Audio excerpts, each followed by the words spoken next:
Hello നമസ്കാരം, എൻ്റെ പേര് തോമസ്. എക്സസ് ബുക്ക് റിവ്യൂയിലേക്ക് എല്ലാവർക്കും സ്വാഗതം.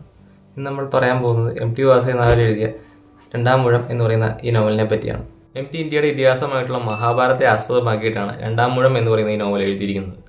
മഹാഭാരതം എന്ന ഇതിഹാസത്തെ അതുപോലെ തന്നെ അതിലെ കഥാപാത്രങ്ങളെ തികച്ചും മാനുഷികമായിട്ടുള്ള വീക്ഷണങ്ങളോടെയാണ് അദ്ദേഹം നമ്മുടെ മുമ്പിൽ അവതരിപ്പിക്കാൻ ശ്രമിക്കുന്നത്. പാണ്ഡവരിൽ രണ്ടാമനായിട്ടുള്ള ഭീമനെ പ്രധാന കഥാപാത്രമാക്കി അദ്ദേഹത്തിന്റെ കണ്ണുകളിലൂടെയാണ് ഈ നോവൽ പറഞ്ഞു പോകുന്നത്.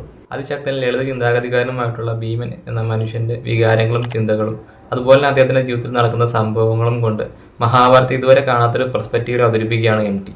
പാണ്ഡവർ 5 മക്കളിൽ രണ്ടാമനായിട്ടുള്ള ഭീമന് എപ്പോഴും യുധിഷ്ഠിരനോ അർജുനനോ ശേഷം രണ്ടാമത്തെ ഊഴം മാത്രമാണ് എന്ത് കാര്യത്തിന് ലഭിച്ചിട്ടുള്ളൂ. അതുകൊണ്ട് തന്നെയാണ് എം.ടി. ഈ ബുക്കിന് രണ്ടാം ഊഴം എന്ന് പറയുന്ന ടൈറ്റിൽ കൊടുത്തത്. കുരുക്ഷേത്ര യുദ്ധത്തിന് ശേഷം 5 പാണ്ഡവന്മാരും ദ്രൗപദിയും ചേർന്ന് സ്വർഗത്തിലേക്കുള്ള യാത്ര പുറപ്പെടുകയാണ്. ആ യാത്രയ്ക്കിടയിൽ വെച്ച് ദ്രൗപദി വീഴുമ്പോൾ ബാക്കി 4 പാണ്ഡവന്മാരും അവളെ ഉപേക്ഷിച്ച് മുന്നോട്ട് പോകുമ്പോൾ ഭീമൻ മാത്രമാണ് അവളുടെ അടുത്ത് വന്ന് നിൽക്കുന്നത്. ആ സന്ദർഭത്തിൽ ഭീമൻ തന്റെ ബാല്യം തൊട്ട് ആ യാത്ര വരെയുള്ള സന്ദർഭങ്ങൾ ഓർക്കുന്നിടത്താണ് ഈ നോവൽ ആരംഭിക്കുന്നത്.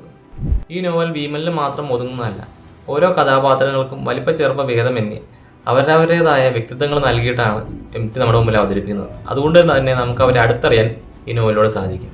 അതുപോലെ ഈ നോവലിലെ മറ്റൊരു സവിശേഷത എന്ന് പറയുന്നത് ഇതിൽ ഒരു കഥാപാത്രങ്ങൾക്കും ദൈവികമായിട്ടുള്ള ഒരു പരിവേഷവും നൽകിയിട്ടില്ല. അതുകൊണ്ട് തന്നെ യാഥാർത്ഥ്യ ബോധത്തിലൂന്നി മാനുഷികമായിട്ടുള്ള മനുഷ്യന്റെ സംഘർഷങ്ങളാണ് ഈ നോവലിൽ കാണിച്ചു വരുന്നത്. അതുകൊണ്ട് തന്നെ കൃഷ്ണന് ഒരു നയതന്ത്രജ്ഞനായിട്ടുള്ള ഒരു രാജാവിൻ്റെ പരിവേഷം മാത്രമാണ് ഈ നോവലിൽ കൊടുത്തിട്ടുള്ളൂ. നിങ്ങൾക്ക് ഈ ബുക്ക് റിവ്യൂ ഇഷ്ടപ്പെട്ട് കഴിഞ്ഞാൽ ലൈക്ക് ചെയ്യുക, സബ്സ്ക്രൈബ് ചെയ്യുക. അടുത്ത ഇത് ബുക്കിനെ പറ്റിയാണ് റിവ്യൂ വേണ്ടത് കമൻറ്റ് ചെയ്യുക.